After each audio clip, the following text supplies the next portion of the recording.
All right, before we touch a shovel, before we talk dredges, before we even look at black sand, you have to understand where you're standing. So this is Arapahoe Bar, and man, this stretch of ground right here, it helped build Colorado. So back in the late 1850s and the early 1860s, when, word started spreading about gold all along the Front Range, men didn't show up because of tourism brochures. Okay, they showed up because, somebody dipped a pan in Clear Creek and saw color, real color.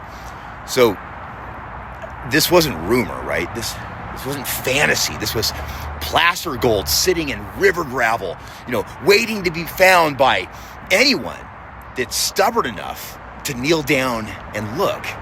So Arapahoe Bar became one of those early paying spots.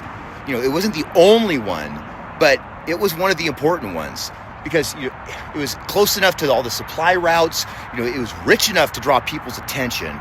And it was definitely productive enough to hold men here through the cold seasons and hard years. And when men follow gold, right?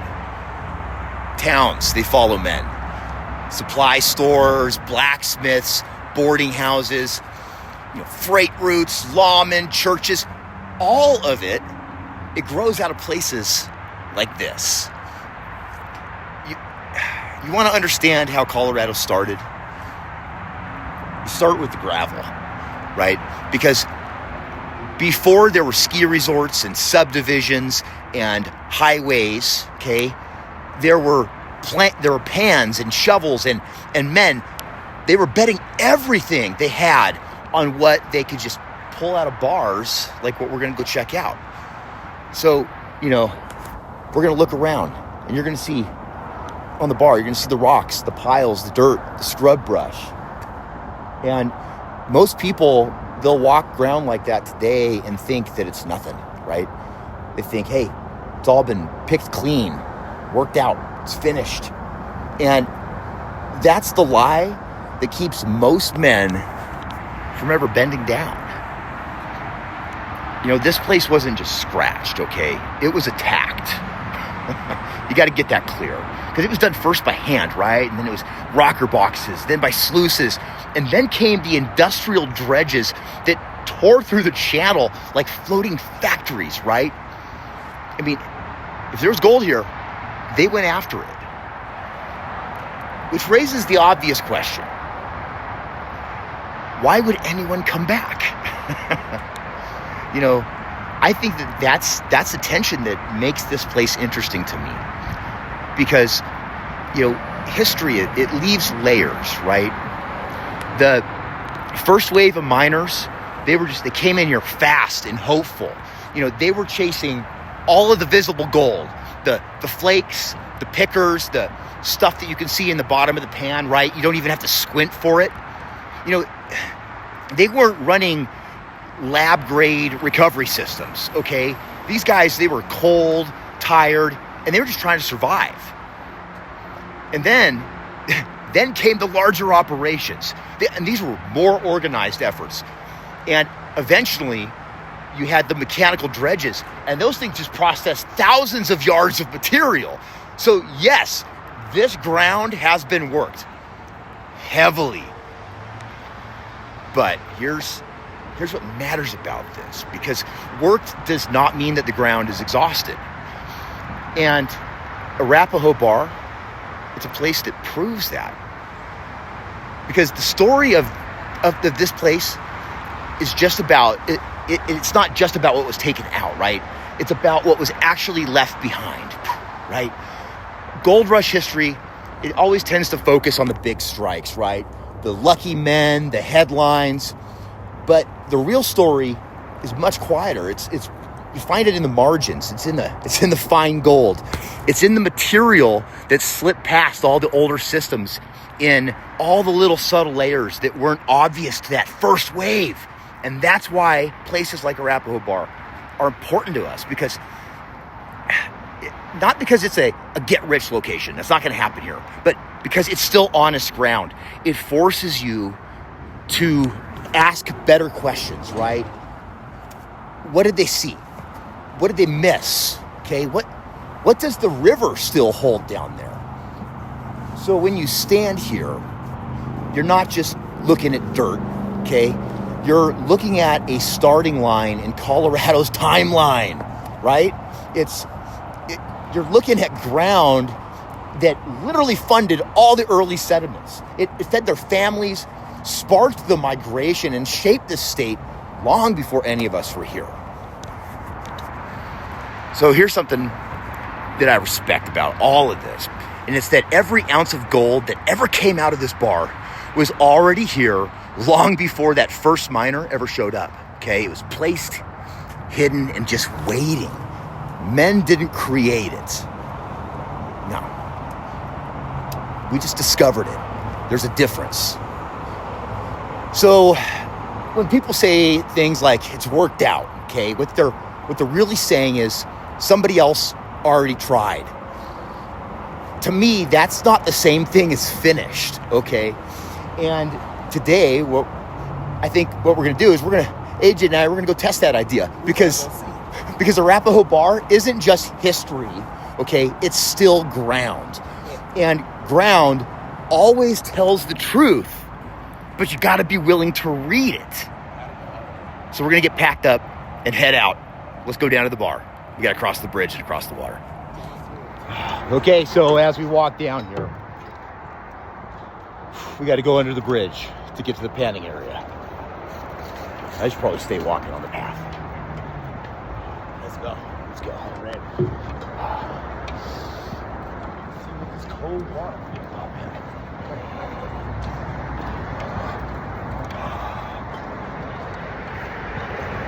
I don't know, my breath is catching. It's cold. It's at 21 degrees outside right now. Under the bridges. Over the way. Not a lot of water right now. I'm kind of thinking I probably should have brought the recirculator.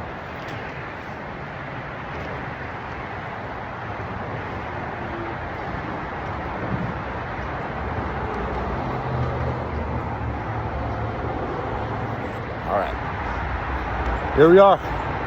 Let's go down and find our spot. All right, so now that you understand what this place meant in the beginning, right? We have to move forward in time. Because Arapahoe Bar didn't just see pans and rocker boxes, right? It saw machines. And I'm talking big ones, right?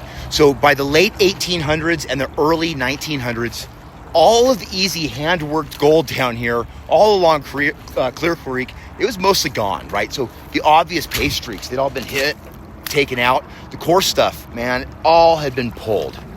And that is when industry showed up, right? It was not just a couple guys with shovels, right, hanging out, you know. It was floating plants, right? Bucket line dredges. Picture this, right? A massive floating barge sitting in the river channel. At the front, okay, a continuous chain of steel buckets rotating like teeth. Each bucket just biting into the riverbed, scooping gravel, clay, cobbles, everything in its path. That material, right, would just travel up the chain and dump into this big, giant rotating trommel, right? Just basically a giant steel drum that washed and classified all the materials that spun. So the finer material, it would just drop through the screens and then it would just get run out right across the sluice boxes and they'd be mounted right there on the dredge. So all the oversized rock, right? It just got kicked out the back and dumped into long stacked rows.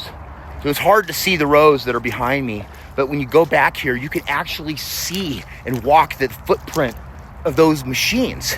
It's uniform, it's linear, it's man-made. Just hop on your detector maps, look at the LiDAR. They literally re-engineered the valley floor in here. I mean, these dredges, they ran day and night, and you know, they were very profitable. I mean, the crews actually lived on the dredges here. They were burning fuel nonstop, and on the investors, they expected production numbers, right? Didn't want any excuses from these guys, and this matters because these guys were efficient. I mean, for their time, right? They could process thousands of cubic yards that would have taken, hand miners years to move. So they didn't miss the obvious gold, right? And they didn't skip the coarse flakes. If there were nuggets sitting in this channel, okay, those buckets likely touched them. But, with efficiency comes a big trade-off, okay? Those dredges, they were built for just volume, not perfection. So they had to keep all that material moving. So if you slow a system like that down too much, right, you lose your throughput. And if you reduce the water velocity too much, you just clog the sluices. And then if you overtune for all the fine gold, you sacrifice all the yardage. And yardage is where the money was at with those big dredges. So they tuned those systems to recover what paid best: heavier, coarse gold. And that meant they were running Hungarian riffles, right? Maybe some sort of basic expanded metal, basic matting, if they used any compared to what we have today. I mean, these are all good systems for chunky visible gold, but they're less forgiving for that ultra fine material. Because fine gold, we know this, it behaves differently. It rides higher up in that slurry, and it tends to drift in turbulent water. It doesn't slam into riffles with authority. It needs a controlled flow and subtle capture zones to settle properly. And on a massive dredge, okay, pushing constant yardage, that kind of precision, it wasn't the priority. So, yeah, they recovered a lot out of here. But no, they didn't recover everything. And I'm not saying that as criticism. It's just physics. On top of that, when those machines finished the cut, right, and then moved forward, they left behind those stacked tailing rows. And it's cleaned gravel, right? But it was still containing material that had passed through that early 20th century recovery systems. And then the dredges shut down. The markets changed, the economics shifted, the operations just ceased. But the river, it didn't stop. Floods come, snow melt cycles, right? They hit every spring. Clear Creek has reworked a lot of these tailings. All the material is slumped in between the rows, and all the heavies, they just migrate downward. All the black sand, right? It concentrates in little subtle pockets that, no dredge operator ever stood over and just looked at it and did an evaluation. No, the industrial phase, it just ended, but the geology out here didn't. It's really easy to miss that. It really is. Because when you stand here today, you're not looking at finished ground, okay? You're looking at ground that's been processed once by early industrial standards. And then naturally, it's just been reworked for decades. Those giant iron dinosaurs were powerful and they're cool. They reshaped this valley, but they were not perfect. And, perfection matters when you're chasing fine gold. So when someone says something like, they dredged it already, there's nothing left. What I hear is what they're really saying is, no, they ran it really fast a long time ago. That's not the same thing as empty. And maybe that's exactly why this place is still worth taking a look.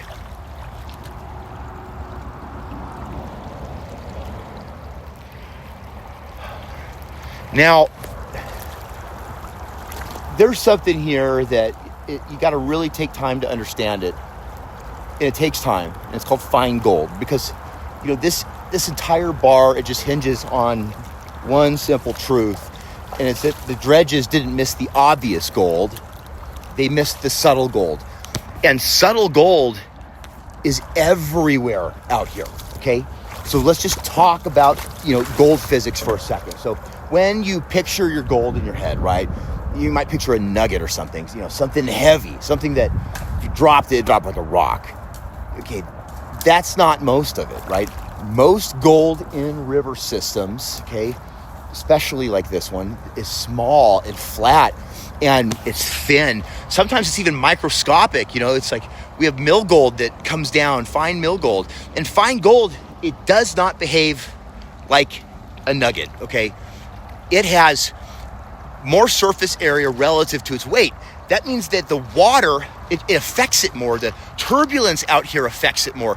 The velocity, it's a huge one, okay? So in a fast-moving slurry, fine gold, it doesn't just slam down and lock in. It dances. It rides higher in the water column, and it can get pushed, right over the riffles if the flow is too aggressive, and it can float temporarily even because of surface tension, right? That's why we use a surfactant. So it can move with black sands, also in ways that make it easy to lose if your system isn't tuned precisely out here. So if we go back to those early 1900s dredges, they were moving massive yardage, okay? Thousands of yards. And if you want to keep a system like that profitable, that water velocity had to stay high enough to keep material, from clearing the sluices. And you couldn't baby the flow at all with these things, right? You couldn't throttle everything down just so you could catch those microflakes. Because if you did, you would just automatically choke everything. You choke the entire production. So what they did is they just ran in that sweet spot out here that they could maximum throughput. And that throughput, that's where the sacrifices of ultrafine recovery come from. So, and you guys, that's not my opinion. That's a mechanical trade-off, right? Now add another layer to that, right? So after the dredges, after they finish here, the river, it didn't freeze in time. Every spring, the snow melt, it really hits Clear Creek. It just punches it. And that flood pulse, it reworks these tailings, and it all brings stuff down from above. And all the heavy materials, they just migrate downward over time. So the black sand concentrates in the low pressure zones, right in between the rows, are where you find it. And gravity, it keeps working long after the machine stops, right? And gold is patient. Over decades, right? Fine gold that slipped through the early systems, it's allowed to just settle again. And it can drop into really subtle pockets that those original operators, they never evaluated it. They never did, because they were just trying to move forward, trying to get into that next cut. And that's why this place, Arapahoe Bar, still makes sense. It's not because, there might be hidden nuggets sitting on top, right? But it's because fine gold, you guys, it's a long game. So look at what I have today, right? I'm running my fluid beds, right?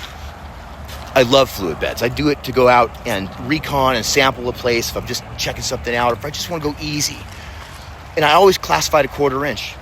And I always try to have a really nice controlled flow rate, because you don't want to strip out your oversized material, because it doesn't create, you want to get it out of there because it just creates turbulence in here in the system. And we can slow the water to the exact point where the black sand stays, but the fine gold settles. We can watch everything and we adjust it in real time. And that's getting the gold. And we're not trying to process thousands of yards per day. I can't do that here. Don't do it here. We're just trying to maximize recovery on just a few controlled buckets, looking for precision over volume. And I think that's the advantage of the small operator. Obviously, the dredges were just giants. We're surgeons, right? And that's why when people say, hey, it's been dredged, I just can't hear empty. I just hear processed with old technology. And old technology It always leaves something behind, especially when fine gold is involved. So when I'm digging out here, right, I'm not chasing fantasy, and neither are you. You're chasing physics. You know, I'm looking for things like the black sand concentration, right? I'm looking for subtle depressions where the heavies would just settle down. That mill wash, right? That shimmer. Most people just walk right past that because it's not dramatic enough for a thumbnail. You know, the dinosaurs, they moved up here in these mountains, right? And out here on the plains, but they did not catch it all. And this bar, you know, it still whispers that. You just gotta slow down sometimes enough where you can actually listen. So let's try to separate, you know, history from reality, because none of this matters if there's no gold here today. And there is, okay? Not fantasy gold, not the nugget in every pan gold, not the quit your job and come out here and camp on Arapahoe Bar gold. No, it's fine gold. It's accumulation gold. It's the kind that it doesn't make noise, but it adds up. And guys are still pulling color out of Arapahoe Bar. It's mostly fines, right? A lot of mill wash out here, but it's mostly with the old systems. They just weren't tuned to prioritize. So when you look at the ground carefully, it starts to make sense, because between all these tailings, you'll see the slight depressions, okay? They're not dramatic. They're just subtle, right? Little sag lines where water would slow during runoff events, right? And because that's where all the heavies, they migrate in this, right? So you dig into those and you start seeing black sand. And the black sand, that's the language of this place. Magnetite layers, okay? Dense streaks, heavy material, just settling in tight. So you don't see a lot of that flashy gravel here, right? But you chase weight.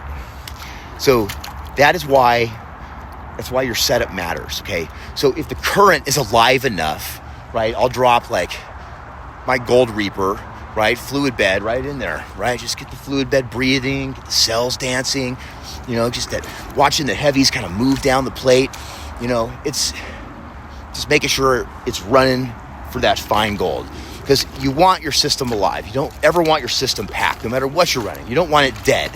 So if the current's too slow, that's when I come out here, I'll pivot, right? I go right to a power sluice. You know, I'll use my dredge mat, you know, from Prospector's Dream dredge mat underneath there. I still classify everything at a 1/4 inch, right, before it ever even touches the box.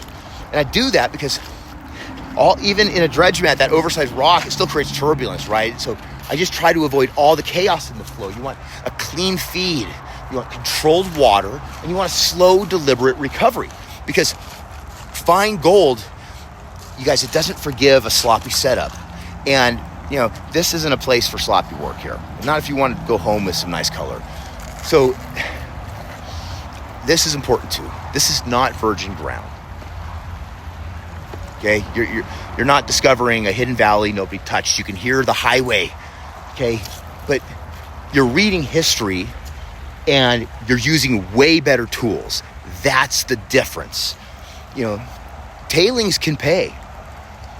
Not because the dredges were incompetent, but because, you know, they were built for a completely different objective. Completely different. You know, they chased throughput, okay? We chase efficiency. And when you slow down and target those black sand zones properly, right? Arapahoe Bar absolutely still shows color. Once you find it, it shows color every day, right? But it's not a lot, but it's just enough to prove a point, okay? And it's enough to justify being here. It's being a piece of the history. Enough to remind you that, you know, worked out is usually just lazy thinking, right? If you think that. So this ground, it still pays in flakes and in specs and in accumulation over time. And accumulation is the patient game. you don't need a nugget to prove that a place is live, right? You need consistency, you need repeatability, and you need the physics all working in your favor. Yeah, that's what makes this bar relevant today. It's not all nostalgia and it's not all romance, but it's recovery science, meeting with old ground. And when you see fine gold, settle into modern matting on material that ran through a 1900s dredge a century ago, that's not luck. That's mining evolution. This place still has weight in it. Yeah. You just have to be willing to work for it. So here we are, okay? Arapahoe Bar. It's the ground that built Colorado. It's ground that they got torn apart by men with pans, then by machines with steel that had teeth, then by time itself, and it's still here. It's still holding weight, and it's still making men bend down and take test pans. It's a good thing. Most men today, I don't feel like they test anything, right? They just consume, they comment, they scroll. They don't come out here and put their hands in cold water and see what's actually there. This bar, it's honest, right? It doesn't care how motivated you feel, and it doesn't care about your opinion, okay? And it also doesn't care what you think it owes you, because you'll either read it correctly or you don't. That's simple. You either set your system right or you don't. You either move the buckets or you don't. And that's why this place is important, because it'll sharpen you. This ground, it has been declared finished a dozen times in its life. First by the hand miners, right, who thought they got it all. Then again by those dredge operators who they thought they processed it completely clean. And then by the modern passerby who looks at the tailing and just assumes it's empty.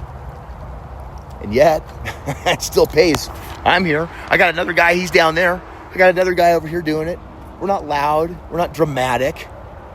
But this thing pays steady. And yes, that's the lesson. And it's just because something has been worked hard, it doesn't mean it's exhausted. And just because somebody before you, they took the obvious stuff, it doesn't mean there isn't value left for the patient man. In Arapahoe Bar, that's proof of this. You can stand here, and you start to realize something. That every ounce of gold ever pulled out of this creek, it was already here long before any of us showed up. It was just placed in the rock, moved by water, hidden in gravel. Men didn't create it. Nah, they uncovered it. And here's humility in that, right? Let's let it sink in a little bit, because this channel, I don't want to be too much about hype. It's fun, right? But and I don't want to be about fake pans, you guys. I'm not going to ever stage nuggets. I want it to be about real ground, right? The real process, real history. We show up, we study it, we work it, and we see what's actually here. That's it. Yeah. If that resonates with you, if you respect old ground and modern skill, meeting in the middle, if you'd rather move dirt than argue about it online, then hey, subscribe, drop a comment, and tell me if you'd come out here and work between the rows or chase the inside bend of a river, because this place isn't just part of Colorado's past. No, it's still part of the present. And as long as there's weight left in this gravel, we're going to be here to test it. See you on the river.